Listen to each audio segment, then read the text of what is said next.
Hey. Yeah. All right. 106.7 KROQ, KROQ. Can we look any worse? These, these headphones look great, right? All right, we'd like one In-N-Out burger, please. I'm Stryker, and this is Billy Corgan sitting right next to me. Who are these people? I don't know. They are strangers and friends and coworkers and photographers and internet people and all that sort of thing. So my first question, which is very important, why are you as cute as a polar bear? Why? I don't know. You wrote me that today. You wrote me that on Twitter and asked me why I am as cute as a polar bear. I'm not responsible for what gets written on Twitter. That was you writing that. That was like at the drunk dial. Oh, that was a drunk dial? That was a drunk dial. It was? That was a drunk dial at 7 o'clock tonight? I get drunk around 7. Okay.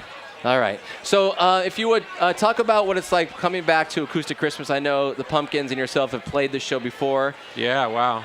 I think the first time we played was 93 or 94. So wow. And we played Rudolph the Red-Nosed Reindeer. That's what I remember. Poorly. Yeah, I'm sure poorly. it wasn't very poor. Very poor. Is there going to be some sort of Christmas number tonight? No.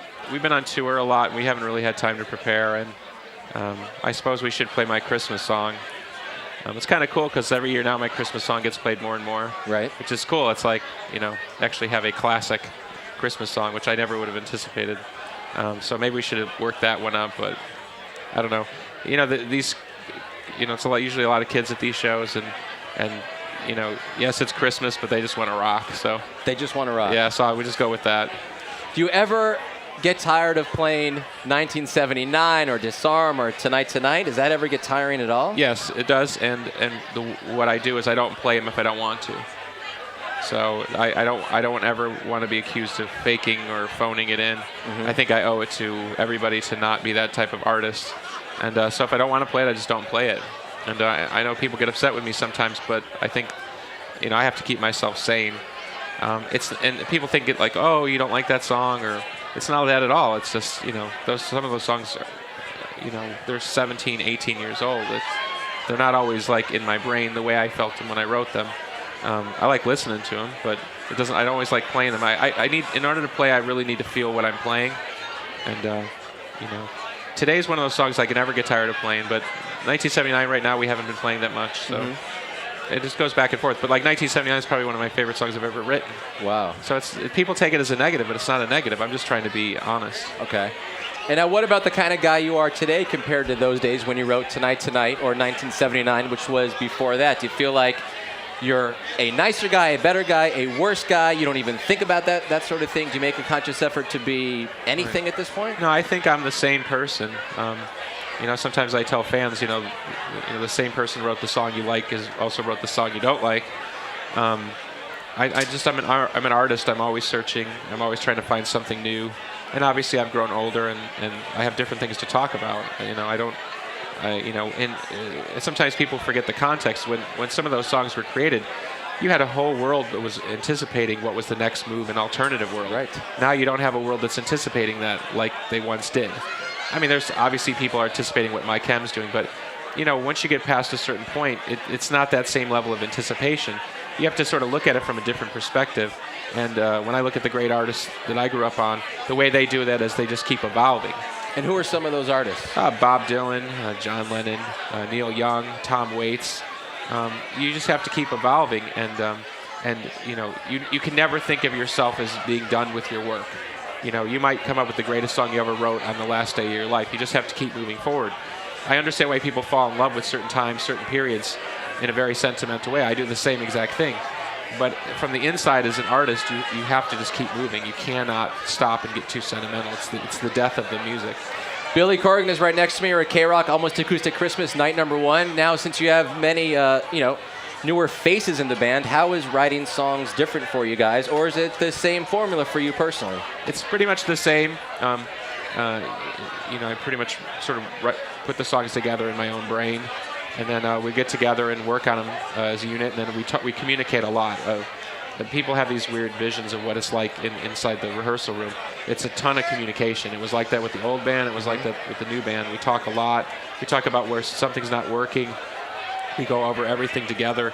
It's way more of a communal process that way. but it's very much my song. You know, the songs are like my babies, and I have a sort of particular vision. But I only work with people that I can work with to help me get that vision as good as I can. And Nicole, Jeff, and Mike are really. Their hearts are totally in the right place. I haven't felt this comfortable probably since around the Melancholy days as far as being in a band. I'm really happy. I'm really proud of them. They're great people. They're fun to be around. We eat dinner together. You know, we have a shared mission, and our mission right now is to put the Pumpkins, you know, back in the center of the argument. And you know, we're going to go for it. And if we fail, well, at least we're going to fail trying. But you know, this idea that the Smashing Pumpkins has suddenly turned into an oldies act is ridiculous. It's ridiculous. Yeah. And you know, thanks to KROQ, you know, playing our new music. It sounds so good. I know you don't listen to the radio all the time, or maybe at all, but I said on the radio the other day, like, some of the new stuff is some of my most favorite Pumpkins you guys have ever done. Yeah. I didn't, you know, I think people confuse the idea that you know, after the band broke up in 2000, I went on a journey to try to find some new things for myself, and I decided that I wanted to be back in the band. And when I came back to the band, I didn't just try to say, well, I'm just going to do what people want me to do, and then everything's going to be cozy. I wanted to sort of start from a place that I knew I could grow from. And even though Zeitgeist wasn't totally received the way we would have hoped for, it was a way to sort of start over, so that now the point I'm at has everything to do with taking those chances then. Got it. So many fans just basically wanted us to do Siamese Dream 2 in a different time, different era, different world, different people. It's just not going to happen that way. And I could fake it. I could fake it really good, but it's not interested in it. Last couple of things, then we'll let you go because you're going to be on the stage here pretty soon. If you're a Z-level band that no one's ever heard of, the internet is awesome. If you're an A-level band, I think the internet can be awesome. In between, it's like, oh man, we kind of need to sell these records. You guys have been using the internet as a positive. Can you just talk about how it has helped Pumpkins in 2010 and how you plan on using fans on the internet and putting music out on the internet? Well, I think the most significant thing that we did was commit to the idea of releasing 44 songs for free. Right. And you know, taking ourselves out of a failing music business that doesn't seem to be really focused on creating great music as much as creating hype moments to sell artists that aren't going to have a long musical life. That's got nothing to do with my world. And so my thing was to trust the fans and say, I'm not even asking for anything. I don't even want an email address. I'm just going to let you put this music out there, and you circulate it how you want. And over time, over the past 12 months, I see this real energy growing. I'm seeing lots of young fans who aren't invested in Siamese Dream. They're invested in what we're doing right now. Right. And it's not negative to that world. I want to try to put the worlds together. But the only way it will work to put the worlds together is to draw on a younger and excited fan base that will make some of the older fans go, wait a second, maybe I need to look at this a little differently. And I see fans that told me, I wasn't interested when Jimmy left the band, when you started putting my music. I thought, I'll never get into this, and now a year later, they're into it. So I trust my ability to write a good song. I haven't lost the plot. I never lost the plot. Everything I've ever done has been a decision on my part. And now we're back in the place where we want to be, back in that spot where we can make really strong music that maybe a more general fan could get into. It's not always about riffs, it's about melodies and heart, and Pumpkins are really unique that way. We've been able to do things that most bands wouldn't even touch. Right.